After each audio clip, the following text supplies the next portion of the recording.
श्री सच्चिदानंद सद्गुरु साईनाथ महाराज की जय। श्री सच्चिदानंद सद्गुरु भरद्वाज महाराज की जय। श्री सच्चिदानंद सद्गुरु पूर्णानंद महाराज की जय। సాయిరామ్. మాస్టర్ గారిని ఒక భక్తులు అడుగుతూ ఉన్నారు, మాస్టర్ గారు ధర్మం దానాలు మనం ఈ కాలంలో ఉత్తమంగా ఆచరించగల పద్ధతిని సూచించండి అంటున్నారు. ధర్మాన్ని దానాలు మనం ఈ కాలంలో ఉత్తమంగా ఆచరించగల పద్ధతి సూచించండి అంటున్నారు. అంటే ధర్మం అంటే ధర్మంగా జీవించే విధానం. వాస్తవానికి తెలియక దాన ధర్మాలు అనే పదం వాడుకలో మనకి దానం చేయటమే అదే ధర్మంగా అనుకోవటం అట్లా అలవాటు అయిపోయింది మన వాడుకలో. కానీ ధర్మం అంటే అసలు జీవించే విధానం. ఇది ఉత్తమమైన శ్రేయస్సు పొందటానికి మనం ఎలా జీవిస్తే అన్ని రూపాల్లోనూ భగవంతుడే ఉన్నాడని, అది ధర్మం. దానికి మాస్టర్ అడిగితే మాస్టర్ చెప్తున్నారు, అంటే ధర్మం గురించి అడుగుతున్నారు కదా, అన్ని జీవుల రూపాలలోనూ ఆ సద్గురువే ఉన్నాడన్న అవగాహనతో జీవించడం ఒక్కటే ధర్మ ఆచరణకు మూలం. ఇప్పుడు చాలామంది మనం ఎట్లా ఉంటారంటే, మేము భగవంతుని నమ్మమండి కానీ మేము ధర్మంగా ఉంటాం అంటారు. లేకపోతే మేము కూడా చారిటీ చేస్తాం, దానాలు చేస్తాం, ఎవరికైనా కావాలంటే హెల్ప్ చేస్తాం, ఇలాంటి పదాలు వాడుతూ ఉంటారు. అయితే వాళ్ళు ఏమంటారు, మేము ఇట్లాంటి సేవా కార్యక్రమాలు చేయడానికి, ఇతరులకు సహాయపడటానికి ఒక భగవంతుని ఆశ్రయించో భక్తులమే అయ్యుండక్కర్లేదు, ఏదో మానవత్వంతో చేస్తామని ఇట్లా మాట్లాడుతూ ఉంటారు. వాళ్ళకి ఎట్లాంటిదంటే అది ఫౌండేషన్ లేనిది అవుతుంది. వాళ్ళకి ఇష్టం లేనప్పుడు మానేస్తారు. ఎందుకని, ఏం చేసినా ఉపయోగం లేదండి, ఎందుకు వీళ్ళకి చేయటం అనిపిస్తుంది. ఎంత చేసినా వీళ్ళు కొంచెం కూడా మార్పు లేదని ఊరికే ఒక మాట అనిపిస్తే వెంటనే మానేయడానికి ఇది అవుతుంది. కానీ ఎందుకు చేస్తున్నామో తెలిసి అన్ని రూపాల్లో ఆయనే ఉన్నాడని సేవ చేస్తూ ఉంటే దాన్ని మానడానికి ఉండదు. ఎందుకని, మనకి ఒక ఫౌండేషన్ ఉంది, వాళ్ళకి ఫౌండేషన్ ఉండదు అనమాట. అసలు ధర్మం ఆచరించగలగాలి అంటే ఎప్పుడు సాధ్యమవుతుందట అంటే, అన్ని సమయాల్లో ఇది గుర్తుంచుకోవాలి, అన్ని జీవుల రూపాలలోనూ ఆ సద్గురువే ఉన్నాడన్న అవగాహనతో జీవించడం ఒక్కటే ధర్మ ఆచరణకు మూలం. అలా కాకపోతే ఏమవుతుంది, అన్ని రూపాల్లో ఆయనే ఉన్నాడని గుర్తు లేకపోతే, అట్లాంటి అవగాహనతో జీవించడం కనుక లేకపోతే మన నుంచి ఇప్పుడు ఎలాంటి అనుభవం ఉంది, అందరూ వేరు వేరు వేరు, మన నుంచి వేరు వేరు వేరు.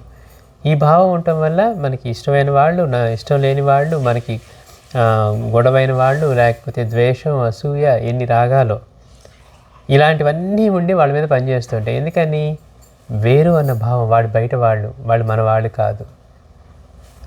అంటే అన్నిట్లో ఆయన ఉన్నప్పుడే వాళ్ళు వేరు మనవాళ్ళు అని కాకుండా, అందుకే మాస్టర్ ఏమంటారు, మన కుటుంబ సభ్యుల పట్ల కూడా ప్రేమ ఎందుకు కలిగి ఉండాలి అంటే, వాళ్ళలో కూడా సాయే ఉన్నాడు కనుక అనే అవగాహనకి రావాలట. మనం ఇంట్లో ఏ పని చేస్తూ ఉన్నా, ఇప్పుడు ఏం చేస్తాం, మమకారంతోటో ఇష్టాలతోటో చేస్తూ ఉంటాం.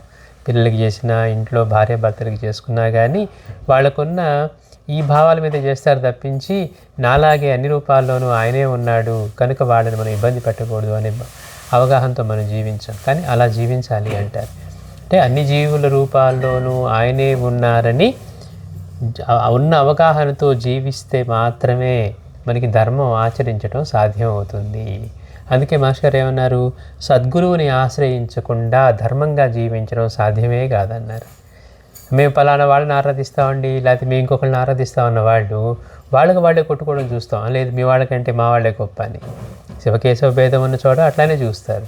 ఇంకొకళ్ళు మీరు గణపతిని పూజిస్తారా, మేము అమ్మవారిని పూజిస్తాం అని. అంటే ఈ ఆధిక్యత వస్తుంది తప్పించి నిజంగా అన్ని రూపాల్లోనూ అంటే అట్లా చేసే దగ్గర కూడా. అందుకని సద్గురువుని ఆశ్రయించకుండా, సద్గురువు సకల దేవతా స్వరూపం, సకల జీవస్వరూపం. అంటే బాబా మనకి అందరికీ కూడా ఆయన దగ్గరికి వచ్చిన ప్రతి జీవికి అటువంటి అవగాహనని, అటువంటి అనుభవాన్ని ఇచ్చి మాట్లాడారనమాట.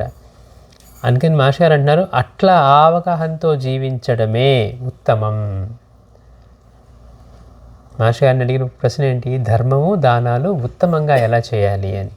కనుక ముందు అలా జీవించడమే ధర్మాచరణకు మూలం, అదే ఉత్తమం. ఏది, అన్ని రూపాల్లోనూ సద్గురువే ఉన్నాడని, మనలోని ఆత్మయే సర్వుల్లోని ఆత్మ అని, మన కష్టసుఖముల వంటివే వారివి కూడా అని గుర్తించి నడుచుకోవడం మధ్యమం. కొంతమంది ఇందాక ఇప్పుడు మనం అనుకున్నట్టుగా అందరూ మనలాంటి వాళ్ళే కదండి, మనకి ఎలాంటి భావాలు ఉన్నాయో వాళ్ళకి అలానే ఉంటాయి. మనల్ని ఎవరైనా అన్నప్పుడు మనం ఎంత గాయపడతామో మనం అన్నప్పుడు అలానే గాయపడతారు వాళ్ళు కూడా.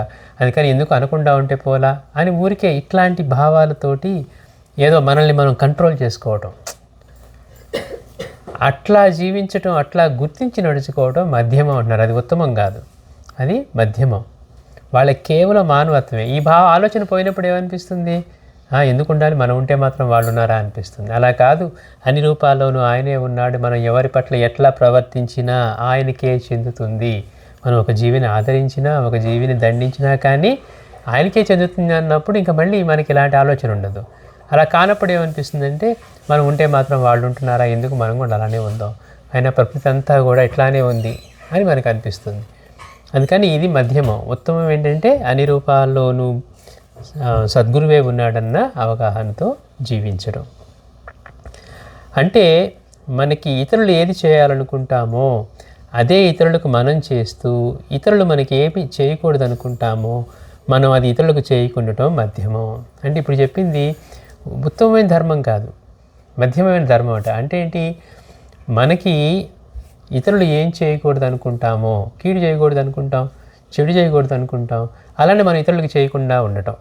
వాళ్ళ నుంచేమో మనం ఇది ఆశిస్తున్నాం, కానీ మనల్ని ఏమనకూడదు కానీ మనం నోరు పారేసుకుంటాం అనుకున్నాం అనుకోండి, అప్పుడు ఏమవుతుంది? వాళ్ళ నుంచి మనం అది ఆశించట్లేదు కదా. అందుకని ధర్మంగా ఉంటాం, మాధ్యమిక ధర్మం ఇది.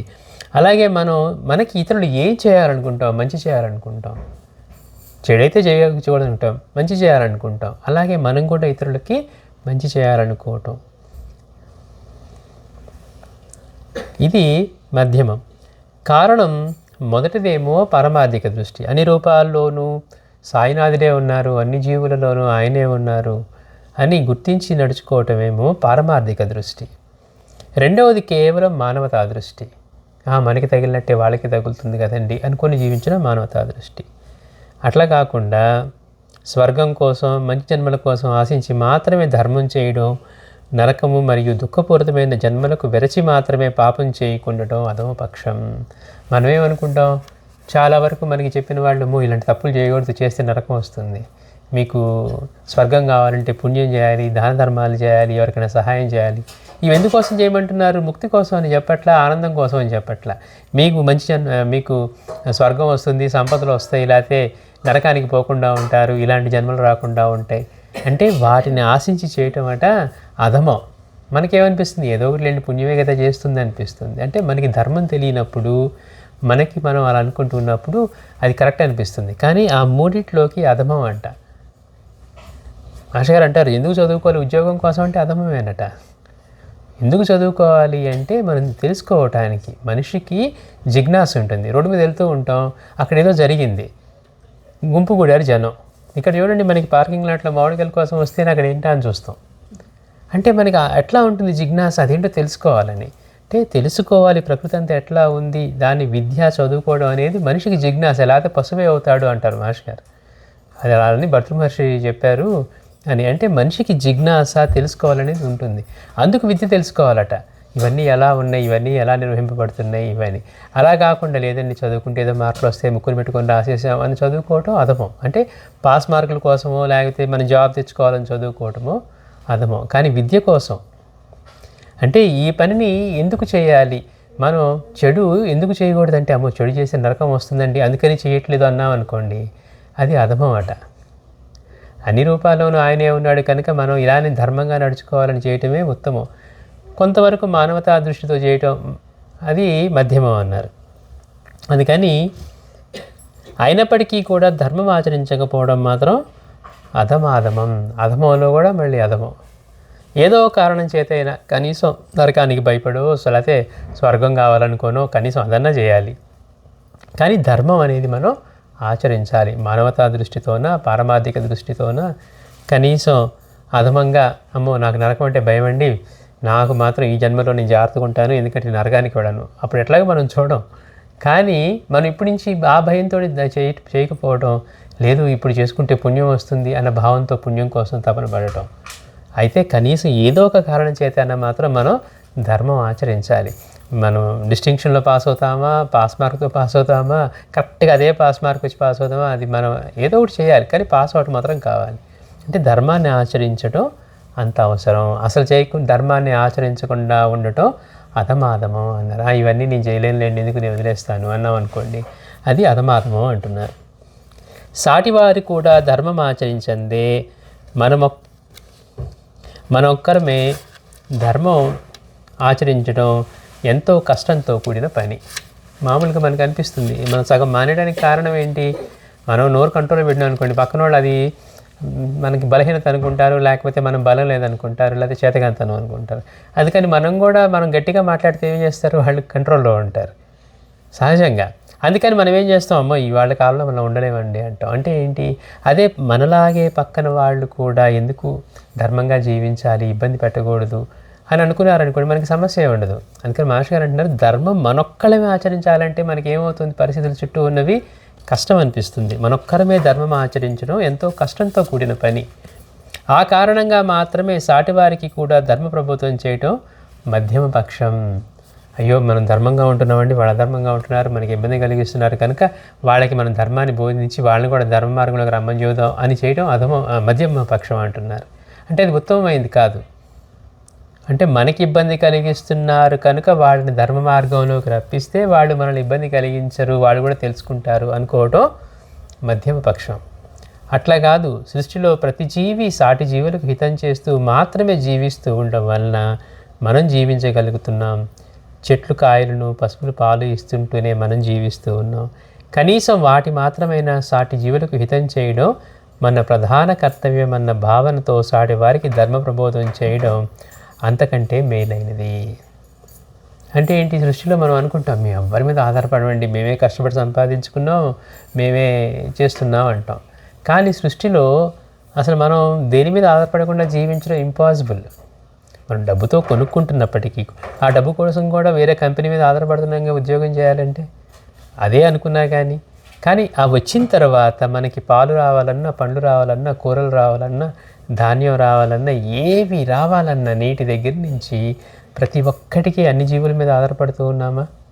అంటే మేమంతా ఇండివిజువల్గా ఉంటామండి, మేము ఎవరి మీద డిపెండ్ అవడం అంటాం, ఎంత అజ్ఞానం. ఎందుకని సృష్టిలో ఏ జీవి కూడా అలా జీవించలేరు. లేదండి నేనే తయారు చేసుకుంటాను అన్నాం అనుకోండి, ఆ తయారవడానికి కూడా అవి కావాల్సినవి అవే కదా, నిప్పు, గాలి, మట్టి ఇవన్నీ కావాల్సిందే కదా మనం పంట పండించుకోవాలన్నా. అంటే అందుకని మాస్టర్ గారు అంటున్నారు, సృష్టిలో ప్రతి జీవి కూడా సాటి జీవులకు హితం చేస్తూ మాత్రమే జీవిస్తుండటం వలన మనం ఎంత స్వార్థంగా ఉన్నా ప్రకృతిలో భగవంతుడి సూత్రం ప్రకారం ఎట్లా ఉంది, చెట్లు అంత విరివిగా పండ్లు మనకి ఇవ్వబట్టే మనం తినగలుగుతున్నాం. ఆ పండుకి గింజకి కానీ టెంకకి కానీ మామిడి టెంకకి కానీ మాస్టర్ గారు అంటారు, ఆ చెట్టుని తన జాతి నిలుపుకోవడమే ముఖ్యమైతే దాని జీవితం మొత్తంలో 2 కాయలు కాచినా కానీ ఆ 2 టెంకలు నేలలో పడితే మళ్ళీ మామిడి వృక్షం వస్తుంది. మళ్ళీ అక్కడి నుంచి అంటే 2 వస్తే చాలు. అలాగే పశువులు కూడా వాటి బిడ్డలకి సరిపడా పాలు మాత్రమే ఇచ్చాయనుకోండి, మనం ఏం తాగుతాం, కాఫీలు, టీలు, పాలు ఇవన్నీ. అంటే ఇవన్నీ భగవంతుడి సృష్టి ఎట్లా ఉందంటే ఆ విధంగా అవి అన్ని జీవులకు హితం చేస్తూ జీవిస్తూ ఉన్నాయి. మనిషి మాత్రమే స్వార్థపూరితంగా రైస్ అయిపోతున్నాయి అంటే 10 బ్యాగులు తెచ్చిపెట్టుకోవాలనుకుంటాడు. అయ్యో అందరికీ ఉండవేమో అని అనుకోడు.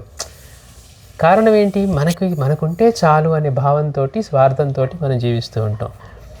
అందుకని మిగిలిన జీవులన్నీ ఇలా జీవిస్తున్నాయి కనుక కనీసం వాటి మాత్రమైనా సాటి జీవులకు మనం హితం చేయాలి.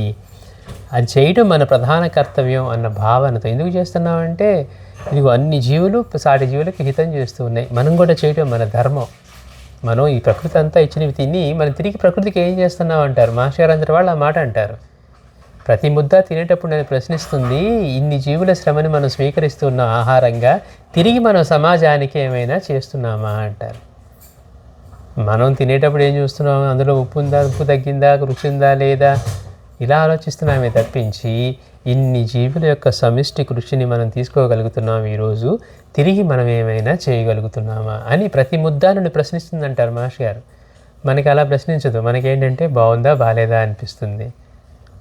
కనుక అన్ని జీవులు అలా సాటి జీవుల కోసం శ్రేయస్సు చేస్తున్నాయి కనుక మనం కూడా చేయాలి అన్న దాంతో చేయడం ఆ మధ్యమ భావం కంటే ఉత్తమం అంటున్నారు. సర్వజీవులకు ఆత్మోద్ధరణకి అవకాశం ఇవ్వడమే భగవంతుని సంకల్పం అన్న విశ్వాసంతో ధర్మ ప్రబోధం, ఆయన సేవగా చేయడం అత్యుత్తమం. మనం ఏ కార్యక్రమం చేస్తూ ఉన్న ఆధ్యాత్మిక పరంగా కానివ్వండి, ధర్మ ప్రచారం కానివ్వండి, ఆర్జన కోసమో, పేరు కోసమో, కీర్తి కోసమో కాకుండా, లేకపోతే నాకు తెలుసు మిగిలినందరికీ చెప్పాలని మురిగే వేదిక ఎక్కటం కాకుండా, ఎందుకు ఎక్కి చెప్తున్నాము అంటే మాస్టర్ గారు అంటున్నారు, సర్వజీవులకు ఆత్మోద్ధరణకి అవకాశం ఇవ్వడమే భగవంతుడి సంకల్పం. అందుకే ఆయన అవతారాల్లో ఎప్పుడు ఉండే అవతారం ఏంటి అంటే రత్నస్వామి అవతారం. కారణం ఏంటి? అన్ని జీవులని ఉద్ధరించాలన్నదే ఆ అవతార కార్యం. అందుకని అట్లాంటి ఆత్మోద్ధరణకి అవకాశం ఇవ్వడమే భగవంతుడి సంకల్పం కనుక ఆ విశ్వాసంతో ధర్మ ప్రబోధంగా ఆయన సేవగా చేయటం. ఎందుకు చేస్తున్నాను? ఆయన సేవ కోసం చేస్తున్నాను. ఆయన సంకల్పం ఏంటి? అన్ని జీవులను ఉద్ధరించాలనేది. అంటే ఆ యజ్ఞంలో నేను నా వంతు పాత్ర నిర్వహిస్తున్నాను భగవంతుడి సంకల్పానికి అనుకూలంగా. అట్లా సేవ చేయడం అత్యుత్తమం. అంటే మనం ఏ ధర్మ కార్యక్రమం చేస్తూ ఉన్నా అలాంటి భావన ఉండాలి. అంటే భగవంతుడి యొక్క సంకల్పంలో, బాబా యొక్క సంకల్పంలో మనం అందరూ ఇలా ఉద్ధరింపబడాలనేది. మనం కొత్త వాళ్ళకి గ్రంథ పరిచయం ఎందుకు చేస్తున్నామంటే మాస్టర్ గారి సంకల్పం, బాబా సంకల్పం అది.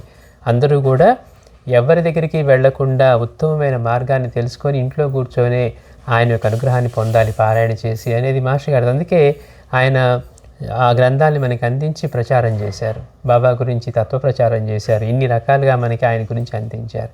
కాబట్టి నేను మాస్టర్ గారి సంకల్పంలో ఆయన సేవగా నేను చేస్తూ ఉన్నాను. అంటే మనం ఆయన నుంచి గ్రంథం నుంచి మేలు పొందుతున్నామో, మిగిలిన వాళ్ళు కూడా ఇబ్బందుల్లో ఉన్న వాళ్ళు కూడా బాబా చేతుల పారాయణ చేసి అలాంటి మేలు పొందాలి అన్న సంకల్పంతో వాళ్ళకి తెలియజేస్తున్నాం అనేంత భావంతో అట్లా చేయటం ఉత్తమం. ఎందుకని అందరూ బాగుపడాలి, అందరూ ఉద్ధరింపబడాలన్నది భగవంతుడి సంకల్పం కనుక అంటున్నారు మాస్టర్ గారు.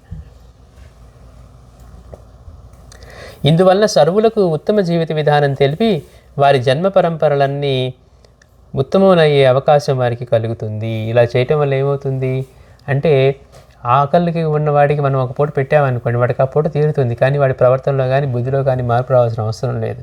అదే మాస్టర్ గారు అంటారు, గ్రంథాన్ని పరిచయం చేసి సాంప్రదాయాన్ని అంటే ఒక ముద్ద వాడికి ఆకలికి తీరిన తర్వాత ఇలాంటి పరిచయం చేస్తే వాడు అలాంటి లింక్ వేసుకొని బాబాతోటో సద్గురువులతోటి జీవితం మార్చుకున్నాడు అనుకోండి. అంటే ఎన్నో జన్మలు ఎత్తాల్సినవన్నీ సద్గురు అనుగ్రహం వల్ల మళ్ళీ ఉత్తమమైన మార్గాన్ని పెట్టుకుంటే ఆ జన్మలన్నీ తగ్గించుకునే అవకాశం ఉంటుంది. అంటే అజ్ఞానంలో మనం గడిపే ప్రతి నిమిషం కూడా మరి జన్మలకు కారణమవుతూ ఉంటాయని.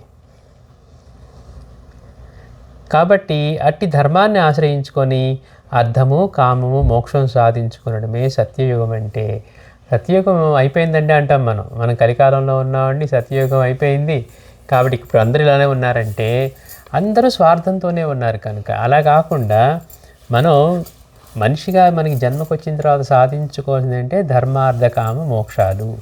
అవి మగవాళ్ళకి ఆడవాళ్ళకి అని కాదు, ఏ జీవికైనా సాధించుకోవాల్సింది అదే. ఏమంటే మగవాళ్ళకి ఆనందం కావాలి, ఆడవాళ్ళకి అక్కర్లేదన్నారా? లేకపోతే మగవాళ్ళకి మోక్షం కావాలన్నారా, ఆడవాళ్ళకి అక్కర్లేదన్నారా? అంటే మగ ఆడ అనేది తేడా లేదు. ఎవరికైనా అటువంటి తృప్తి ఆనందాన్ని పొందాలి. దానికి మనం ఏమంటున్నారు? ధర్మం, అర్థం, కామం, మోక్షం. అందుకని ధర్మాన్ని మొదటి మెట్టు, ధర్మాన్ని పట్టుకొని ఇవన్నీ సాధించుకోవాలట. అందుకని ధర్మాన్ని ఆశ్రయించుకొని అర్థాన్ని, కామాన్ని, మోక్షాన్ని సాధించుకోవడమే సత్యయుగం. అంటే అందరూ అలా జీవించగలిగితే అదే సత్యయుగం. కలియుగం వచ్చినా కానీ ధర్మంగా జీవించామనుకోండి అదే సత్యయుగం. మార్కిజం, మానవతావాదం మొదలైన నాస్తికోద్యమాలు కూడా చివరికి ధర్మ ప్రబోధం చేయడమే చూడవచ్చు అంటున్నారు. అందుకే మతాలన్నీ ధర్మ ప్రచారానికి అంత ప్రాముఖ్యతనిచ్చాయి. ఎందుకు మతం ఇట్లా ప్రచారాలు చేసే ధర్మ ప్రచారం అంటే అందుకోసమే అంటున్నారు. స్వార్థం, సంకుచిత్వం మొదలైన కారణాలుగా కూడా కొందరు ధర్మ ప్రచారానికి పూనుకోవడం వల్లనే ఎంతో అరిష్టం జరుగుతుంది. ఈ విషయాన్ని మనం నిశితంగా గుర్తించాం. ఎందుకని మనకి తెలియదు కనుక. ఎవరు ఏ ఉద్దేశంతో ఇవన్నీ చేస్తూ ఉన్నారు? ధర్మ ప్రచారం. ఒకటి కీర్తి కోసం చేయొచ్చు. నేను ఎంతో చదువుకున్నాను, నలుగురిలోకి వెళ్ళి నేను ఇవన్నీ చెప్తే ఆయన గొప్పవాడని కీర్తి వస్తుంది కనుక చేయొచ్చు. మాస్టర్ గారు అంటారు, అన్నదానం చేసేవాడికి 10 మంది చేస్తే 10 రకాల సంకల్పాలు ఉంటాయంట. ఒకడేమనుకుంటాడు, అమ్మో నేను ఎన్నో పాపాలు చేసి డబ్బు కూడగట్టుకున్నాను, ఏదైనా కొంచెం మంచి కార్యక్రమాలు చేస్తే కొంచెం పాపం తగ్గుతుందేమో అనుకుంటాడు. ఇంకోటేమో నేను ఎన్నో రకాలుగా బ్లాక్ మనీని కూడగట్టుకున్నాను, ఎంతో ఖర్చు పెడితే పుణ్యం వస్తుందేమో అనుకుంటాడు. అట్లా ఒక్కొక్కడు చేస్తాడు. ఎవరో ఒక్కళ్ళు మాత్రం ఇన్ని రూపాయలను ఆయనే ఉన్నాడు, నాకు చేసుకునే సంకల్పము సేవ ఆ శక్తిని ఇచ్చాడు కనుక ఇన్ని రూపాయల్లో ఉన్న భగవంతుడికే సేవ చేస్తున్నాను అనుకొని వీళ్ళందరికీ చేస్తున్నాను, ఇందులో నేను చేసేది ఏమీ లేదు, ఆయనకే సమర్పిస్తున్నాను అనే సత్వగుణంతో చేసేవాళ్ళు ఒకళ్ళు ఉంటారు. బయట నుంచి చూడటానికి అన్నదానం అందరూ చేస్తున్నట్టుగానే ఉంది. ఫలితం మాత్రం ఎవరైతే ఇట్లాంటి భావాన్ని పెట్టుకున్నారో వాళ్ళకి ఉత్తమమైన ఫలితం వస్తుంది. అలాగే ధర్మ ప్రచారం కూడా ఒకటి కీర్తి కోసం చేయొచ్చు. అన్నీ ఉన్నాయి, నాకు కీర్తి ఒకటే తక్కువైంది, నన్ను గొప్పవాడిని లేకపోతే నన్ను విద్వాంసుని గుర్తించలేదు కనుక అని చేయొచ్చు. ఒకడికి అట్లా కాదు, పాపం జనాలకి చదువుకునే సమయమే లేదు, ఇవాళ ఈ కలికాలంలో ఇంతగా పనుల్లో మునిగిపోయి స్వార్థంతో సుఖాలు పొందాలన్న వెంపర్లతోటి కనీసం ధర్మం ఏంటో తెలుసుకోకుండా జీవిస్తున్నారు కనుక చదువుకోలేనట్టుగా కనీసం మనం వినిపించుదాం. ఆ వినిపించడం కూడా ఎందుకు, ఆయన సేవగా చేసుకుందాం, ఇంతకంటే చేయటానికి ఉత్తమమైన సేవ లేదు కనుక అని భగవంతుడి సేవగా చేసేవాడు ఉంటాడు. అంటే రకరకాలుగా చేసేవాళ్ళు ఉన్నారు. అందుకే మాస్టర్ గారు అంటున్నారు, స్వార్థంతో అంటే కొంతమంది సంపాదన కోసం చేస్తారు. నేను ఎంతో గ్రంథ పరిశీలన చేశాను, ఇప్పుడు నేను బయటికి వెళ్ళి అడిగిన వాళ్ళకి చెప్తాను, డబ్బులు ఇస్తే అన్నాడు అనుకోండి, ఆలోచన చేస్తూ ఉన్నాడు. అంటే ఒక్కొక్కరిది ఒక్కోటి, స్వార్థం, సంకుచిత్వం అట్లయిన మొదలైన కారణాలుగా కూడా కొందరు ధర్మ ప్రచారానికి పూనుకోవడం వల్ల ఎంతో అరిష్టం జరుగుతుంది. అందుకని అలాంటివన్నీ బయటపడినప్పుడు ఏమనిపిస్తుంది, అమ్మో వాళ్ళు ఎంతో మంచివాడు అనుకున్నారండి, ఆయన మన భాగవతం చూస్తుంటే అద్భుతంగా అనిపించింది, తీరా చూస్తే ఆయన కూడా ఇన్ని కబ్జాలు చేశాడంట, లేకపోతే ఇలాంటి వేరే వేరే ఇబ్బందులు ఉన్నాయంట, ఇవన్నీ బయటపడుతూ ఉన్నాయి, తెలియక ఆశ్రయించామంటాం. అంటే ఏంటి, వాళ్ళందరూ ఎందుకు చేశారు, మరి వాళ్ళకి విషయాలు తెలియక, విషయాలు తెలుసు, వాళ్ళకి భగవంతుడి కంటే కూడా వాళ్ళ స్వార్థమే ముఖ్యమైపోయింది, వాళ్ళు సాధించుకోవాల్సింది అవనుకుంటున్నారు కానీ భగవంతుడి అనుగ్రహం కాదని. అందువల్ల ఏమవుతుంది, తెలియని వాళ్ళు ఏమంటారు, అదిగో చూసారా ఇట్లాంటివి ఉంటే నేను హెచ్చరిస్తూ ఉన్నా కానీ మీరు అందరూ ఇలా మోసపోతున్నారు, ఇదంతా మాయ, దీనికంటే హాయిగా ఏదో సంపాదించుకొని తినేసి బతికేసి వెళ్ళిపోతూ పోతుంది అనేవాళ్ళు ఉంటారు. అంటే కొంతమంది వల్ల ధర్మ ప్రచారం కూడా మనకి తెలియని వాళ్ళకి మతం అంటే ధర్మం అంటే తప్పనే స్థాయికి వెళ్ళిపోతుంది. కృతజ్ఞతతో మంచిని ఆచరించలేని వారు చేసే ప్రబోధం ఎంత బాగున్నట్లు అనిపించినా అది మురికి గుంటలో పడ్డ గంగాజలం వలె స్వీకరించ తగదని ఋషులు అందుకే చెప్పారు. వాడు ఎట్లా ఉంటే మనకి ఎందుకండి, వాడికి ఏమున్నాయో మనకు అనవసరం, వేదిక మీద ఎక్కి మనకి మంచి చెప్తున్నాడా లేదా అని మనం అన్నాం అనుకోండి, మనం ఏమవుతుంది, మనం అనుకుంటున్నాం అలా జడ్జి చేయటం అని, దానివల్ల మనకు ఒరిగేది ఏమి లేదు అంటున్నారు. ఎవరైతే ఆచరించకుండా బోధ మాత్రమే చేస్తాడో అది ఎవ్వరికీ ఉపయోగపడదు. వినేవాడు ఎందుకు ఆచరించడం, ఎన్నోసార్లు నేను గీతాయజ్ఞాలకు వెళ్ళానండి, ఎన్నో ప్రవచనాలకు వెళ్ళానండి, ఎన్ని వింటున్నాను, విన్నప్పుడు బాగానే ఉంటాయి కానీ ఇంటికి వస్తే జారిపోతుంది, అహంకారం అక్కడే ఉంది, కోపం అక్కడే ఉంది, ప్రవర్తన అక్కడే ఉంది అని అంటాం. ఎందుకని, అవేమి మనకి ఆచరణలోకి రావు. ఎన్నిసార్లు భగవద్గీత విన్నా నిందాసులకి సమంగా ఉండాలి, లేకపోతే ఇట్లాంటివన్నీ విని స్థితప్రజ్ఞులాగా ఉండాలని చెప్పినా కానీ మనకి ఒక్క విషయం కూడా గుర్తుకి రాదు, ఆచరణకి రాదు. కారణం ఏంటి, మనం ఎవరి దగ్గర విన్నాం, అవేమి ఆచరణలో లేని వాడి దగ్గర విన్నాం కనుక. అందుకే మహాత్ములు ఏదైనా చెప్పవలసి వస్తే వాళ్ళ ముందు ఆచరించి చెప్పేవాళ్ళట. రామకృష్ణ పరమహంస దగ్గర వాళ్ళ దగ్గర మనం చెప్పుకుని ఉంటాం, ఎవరో బెల్లం మొక్కని మానిపించాలని తల్లి బిడ్డను తీసుకుని వెళ్ళిందంట. రామకృష్ణ పరమహంస గారంట, అమ్మ కొన్నాళ్ళ తర్వాత అమ్మ 10 రోజుల తర్వాత అన్నారట. వచ్చిన తర్వాత అప్పుడు చెప్పారట బిడ్డకి, నాన్న నువ్వు బెల్లం తినకూడదు మానే. అదేంటండి ఇదేదో మొన్నే చెప్పొచ్చు కదా అంటే, నాకు కూడా అప్పుడు బెల్లం అంటే నేను తింటూ ఉన్నానమ్మ, నాకు ఇష్టమే, అందుకని అది మానేసిన తర్వాత చెప్పాను అన్నారట. అంటే మనం ఏదో చెప్పారులే, మనం వినేసి వాళ్ళను గొప్పవాళ్ళనో మనం మంచిగా వింటున్నామనో అనుకున్నా మన ప్రవర్తనలో ఇంత కూడా మార్పు రాదు. కారణం ఏంటి, ఎవరైతే ఆచరిస్తూ వాటి గురించి చెప్తారో వారు మాత్రమే మనకి అటువంటి ప్రభావాన్ని కలిగించగలుగుతారు. అందుకే మాస్టర్ గారు ఏమన్నారు, మంత్రం ఎవరి దగ్గర తీసుకోవాలి, బాబా ఎందుకు ఇప్పుడు వద్దన్నారంటే, మంత్రం ఇవ్వటానికి ఆ మంత్రసిద్ధి పొందిన వారై ఉండాలట. ఆ మంత్రం చేసి ఆ మంత్రాది దేవత యొక్క అనుగ్రహం పొంది మంత్రసిద్ధి పొందిన వాళ్ళు, అట్లాంటి వాళ్ళ దగ్గర తీసుకోవాలంటే, ఊరికే ఆయన ఎవరో సాధన చేస్తాడండి నాకు కూడా మంత్రం ఇచ్చాడని అన్న అనుకోండి, మనకి ఆ మంత్రం ఫలించకపోవడానికి కారణం అదే మాస్టర్ గారు లాంటి వాళ్ళు ఇంకొకళ్ళు ఫర్ ఎగ్జాంపుల్ స్వామీజీ ఇచ్చారనుకోండి, వాళ్ళే ఆ మంత్రాది దేవతలు అయి ఉంటారు. ఎందుకని, వాళ్ళు ఆల్రెడీ సిద్ధిని పొంది ఉన్నారు. మనం పాగలపడ బాబు గారి గురించి చెప్పిన కూడా మాస్టర్ గారు అదే చెప్తారు. అట్లా పొందిన వాళ్ళు ఎక్కువ మంది ఇప్పుడు మనకి లభ్యం కారు కనుక బాబా అన్నారు, అది మా సాంప్రదాయం కాదు, మీరు ఎవరి దగ్గరికి వెళ్ళవద్దు అని చెప్తున్నారు మంత్రోపదేశం కోసం. అందుకని కృతజ్ఞతతో మంచిని ఆచరించలేని వారు చేసే ప్రబోధం ఎంత బాగున్నట్లు అనిపించినా నీళ్ళు మంచివే, గంగ నుంచి తీసుకొచ్చారు, ఈ గంగాజలమే తీసుకొచ్చారు, కానీ మురిగుంట్లో పోశారు. ఏమంటే అందులో మురిగుంట్లో గంగాజలం ఉన్నాయండి అన్నారు. తాగుతామా? తాగమ్మను. అట్లాగే ఆచరణ లేనివాడు, కృతజ్ఞత లేకుండా ఉన్నవాడు, అలాంటి వాడు చేసే ధర్మ ప్రబోధం కానీ ఇవన్నీ కూడా మురికి గుంటలో పడ్డ గంగాజలం వలె అవి స్వీకరించతగదని మహర్షులు చెప్పారట. అన్ని దానాల కంటే అన్నదానం గొప్ప అన్నారు.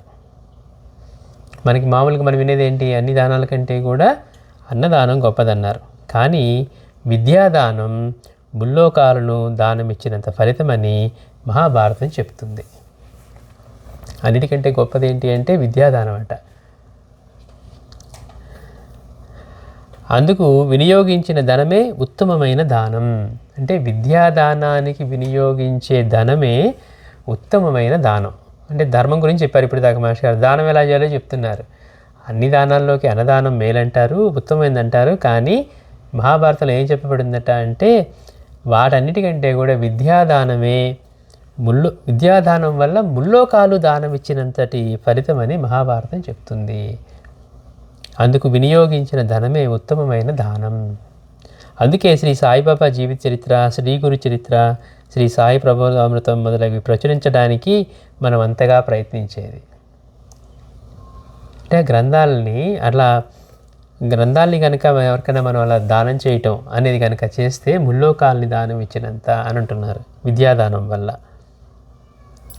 సత్సంగాల ద్వారా ప్రోత్సహించేదును. అందుకే భగవంతుడు స్తోమత ప్రసాదించిన ప్రతివారు కూడా తమ ఆర్జనలో విధిగా కొంత భాగం ఇలా భగవదర్పితమన్న భావంతో బుద్ధితో దానం చేయడమే అత్యంత శ్రేయస్కరం. ఉత్తమ పద్ధతి అడిగారు కదా మాస్టర్ చెప్తున్నారు. అన్నిటికంటే గొప్పది ఏంటి అంటే ఎవరికైతే స్తోమత ఇచ్చాడో భగవంతుడు వాళ్ళ ఆర్జనలో కొంత ఇలాంటి గ్రంథాల కోసం ఇట్లా కొంత భాగం ఇలా భగవదర్పితన్న భావంతో దానం చేయడమే. అంటే గ్రంథాలు పంచడానికి, ఈ గ్రంథాలు ఇట్లాంటి ఉత్తమమైన గ్రంథాలు ఇవ్వడానికి అది అత్యంత శ్రేయస్కరం. ఇలా చేయక కేవలం గుళ్ళు గోపురాలు కట్టడం వలన మతమౌఢ్యం, ధర్మాచరణ లోపించడం జరుగుతుంది. లేదండి నాకు ఏదన్నా వస్తే కనుక నేను గుళ్ళో అది ఇద్దాం అనుకున్నాను, ఇది ఇద్దాం అనుకున్నాను, లేకపోతే గోడ కట్టిద్దాం అనుకున్నాను, ఇలా మనం చాలా చూస్తూ ఉంటాం. అంటే గుళ్ళు కట్టించొద్దని కాదు, దానికంటే ఉత్తమమైంది ఏంటి అంటే ఇదిగో విద్యాదానం ఉత్తమమైంది. సరే ఈ గుళ్ళు పోషణ మనం కట్టించాం, చేయించాం, అక్కడ ఎవరికి భక్తి లేదు, కొట్టుకుంటున్నారు అధికారం కోసం, వచ్చే డబ్బు కోసమో వీటి కోసం కమిటీలు వేసి కొట్టుకుంటున్నారు, ఎలక్షన్ల కోసం కొట్టుకుంటున్నారే తప్పించి సమాజానికి ఉపయోగపడాలి బాబా మందిరమే కట్టించి కొట్టుకుంటున్నారు అనుకోండి, ఉపయోగం ఏముంది? అన్నీ ఉన్న సమస్యలన్నిటికీ సమాధానంగా ఆయన అవతరిస్తే ఆయన పెట్టుకొని కొత్త సమస్యలు వీళ్ళు సృష్టించుకుంటూ ఉన్నట్టుగా అవుతుంది. అందుకని మాస్టర్ అంటున్నారు ఇట్లా చేయక కేవలం గుళ్ళకి గోపురాలకి ఇవి కట్టడం వలన మతమౌఢ్యం, ధర్మాచరణ, బాబా గురించి తెలిసి ఆయన పూజించుకుంటే ఏంటనేది తెలిసిన తర్వాత ఆయన నిత్య జీవితంలో మనకి ఎలా ఉపయోగపడతారో, మనం ఆయనతో ప్రతిక్షణం ఎలా అనుబంధం పెంచుకోవాలో తెలిసినప్పుడు బాబా మందిరం పెట్టామనుకోండి, ఒక గదిలో పెట్టిన మందిరమే అక్కర్లా, సత్సంగ మందిరం లాగా పెట్టినా కానీ హారతి చేసుకోవాలన్నా పిలవకుండానే వెళ్తారు. వాళ్ళకి ఆ భక్తి లేనప్పుడు మనం ఎన్ని చేసినా, ఎంత పెద్ద మందిరం కట్టించినా, హంగు చుట్టానికి వచ్చినా కానీ రెండో రోజు మళ్ళీ రారు. కారణం ఏంటి? ఆయన పట్ల భక్తి లేదు. అందుకని ఇట్లా ఇవి కేవలం గుళ్ళు గోపురాలు కట్టించడం వల్ల మతమౌఢ్యము, ధర్మాచరణ లోపించడం జరుగుతుంది. సులువుగా ధనము, కీర్తి గడించగల స్వార్థపరులకు మతం అన్నది ఒక చక్కని విక్రయశాలగా మారుతుంది. మేలు జరిగే బదులు కీడు ఎక్కువ జరుగుతుంది. ఆ గుడిలో మనం గొడవలు జరుగుతున్నాయి విన్నాం అనుకోండి, ఇష్టం లేని వాళ్ళు ఏమంటారు, అందుకే నేను వెళ్ళొద్దన్నాను గుడికి, ఇలాంటివే ఉంటాయి అంటారు. వాటి యొక్క ప్రయోజనం ఏంటి, ఎందుకు పెట్టారు, అక్కడికి వెళ్ళి ఏం తెలుసుకోవాలి. కనుక వాటి వల్ల మేలు జరిగే బదులు కీడు ఎక్కువ జరుగుతుంది. కొట్టుకోవటం, తగాదాలు, గ్రూపులు, అన్ని రూపాల్లో ఆయనే ఉన్నాడని ఆయన పూజించడం ఎక్కడ, ఆయన్ని పూజిస్తూ వాడు వేరు వీడి వేరు, వాడు గ్రూప్ వేరు వీడి గ్రూప్ వేరు అని కొట్టుకోవడం ఎక్కడ. అందుకని మళ్ళీ అందరూ బాబా భక్తులే అందాం అనుకోండి.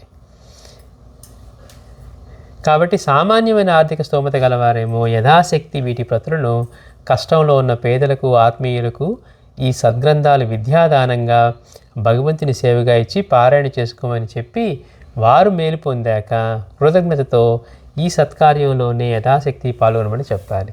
ఎవరికైతే స్తోమత ఉందో బాబా అలాంటి అవకాశం ఇచ్చారో ధనాన్ని గ్రంథాలు పబ్లిష్ చేయడానికో అలాంటి వాటికి చేయటం. లేదు సామాన్యమైన స్తోమత కలిగిన వాళ్ళు ఎవరన్నా ఇబ్బందిలో ఉన్నప్పుడు ఒక గ్రంథమో 2 గ్రంథాలు వాళ్ళకి ఇచ్చి మీరు పారాయణ చేసుకోండి, బాబా వాళ్ళ మేలు కలిగింది, మీరు దాని నుంచి ఇబ్బంది నుంచి బయటకు వచ్చాక మీరు కూడా అలాంటి కార్యక్రమమే చేయండి, ఆపదలో ఉన్న వాళ్ళకి అవసరం ఉన్న వాళ్ళకి ఈ గ్రంథాలను పరిచయం చేసి వాళ్ళని పారాయణ చేసుకోమని మీరు ప్రోత్సహించండి అని అలా చేయటమని చెప్పాలి. ఇలా 1-2 దశాబ్దాలు చేస్తే మన దేశంలో చదవటం వచ్చిన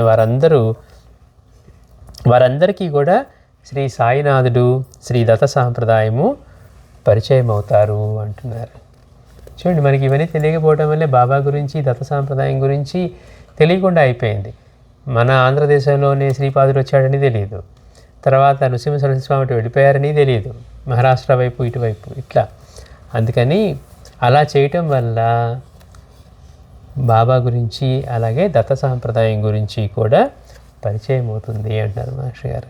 కనుక ఉత్తమమైన దానం ఏంటంటే విద్యాదానం. స్తోమతున్న వాళ్ళేమో గ్రంథాలు పబ్లిష్ చేయడానికి వాటికి అలాంటివి, స్తోమత తక్కువ ఉన్న వాళ్ళేమో 1 గ్రంథమో 2 గ్రంథాలు ఆపదలో ఉన్న వాళ్ళకి ఇచ్చి పారాయణ చేసుకోమని చెప్పి వాళ్ళు కూడా మేలు పొందాక అట్లా చేయమని చెప్పటం. అలా కాకుండా కేవలం డబ్బులున్నాయి కదా మేము ఆయనకి వజ్రకిరీటం చేయిద్దామని ఇచ్చామండి అన్నాం అనుకోండి, మనం బడాయి పడతామే తప్పించి మనకి ఒరిగేది లేదు. ఎందుకని వజ్రకిరీటం చేస్తే 1,00,000 సార్లు చెప్పుకోకుండా మనం ఉండలేము. వాళ్ళకి ఆయనకి వజ్రకిరీటం చేయించామండి, ఆయనకి చేయించామండి, మీకు తెలుసా అది నేను చేయించింది, చెప్పాలని కాదు మీ ఒక్కరికే చెప్తున్నాం అంటాం. ఎందుకని లోపల నుంచి ఊరుకోదు, అయ్యో ఆయనకి చేయించాను ఎవరికి తెలియటం లేదు అంటే సమర్పణ భావం కూడా పోతుంది మనకి. అందుకని ఉత్తమమైన పని చేయటం ఏంటి అంటే అట్లా చెప్తున్నారు మాస్టర్ గారు. శ్రీ సచ్చిదానంద సద్గురు సాయినాథ్ మహారాజ్ కీ జై.